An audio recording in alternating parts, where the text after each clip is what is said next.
अनोखी बारात में अनोखा दूल्हा। संध्या सभी बेटियों में सबसे लाडली और सबसे छोटी थी।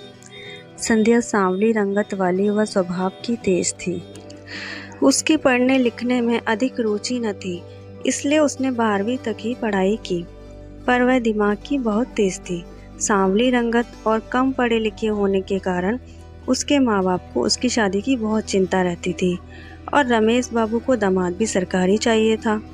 जो भी संध्या को देखने आता उसकी सांवली रंगत और कम पढ़े लिखे होने की वजह से उसे नापसंद कर देता। एक दिन बिजनेस के सिलसिले में रमेश बाबू की मुलाकात प्रमोद जी से हुई। उनका एक बेटा था, रोहन, वह भी सरकारी मास्टर। प्रमोद व उनकी पत्नी लीला दोनों ही लालची प्रवृत्ति के थे।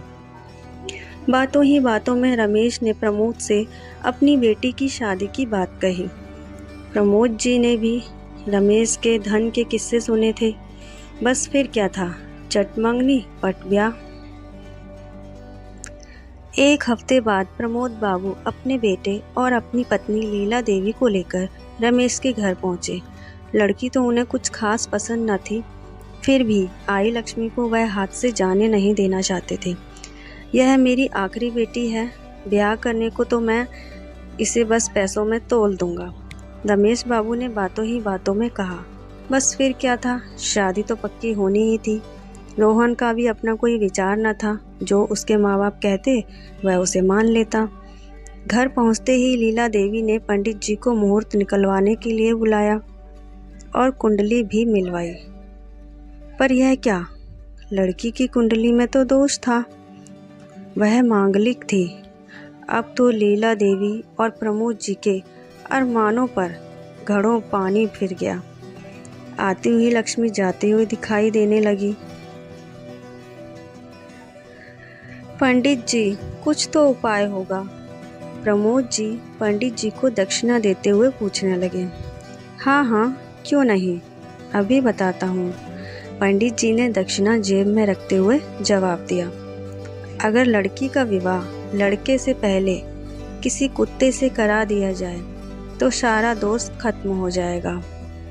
जो भी आँच आएगी उस कुत्ते पर आएगी। बस फिर क्या था, लीला देवी ने उपाय सुनते ही सारा हाल संध्या की माँ से कह दिया। कुत्ते से शादी?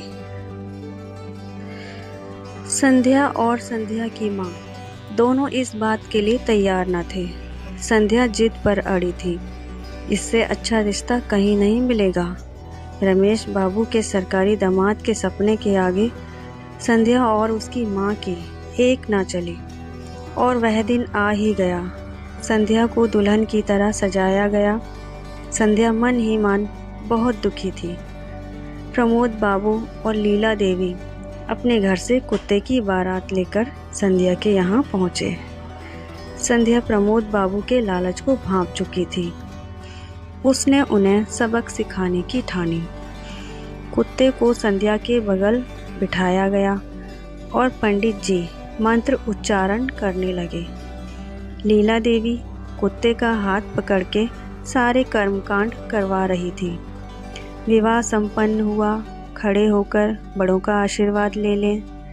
जैसे ही पंडित जी ने यह कहा, संध्या उठ खड़ी हुई, तपाक से बोली, अब मेरा पति यही कुत्ता है, अब मैं किसी और से विवाह नहीं कर सकती।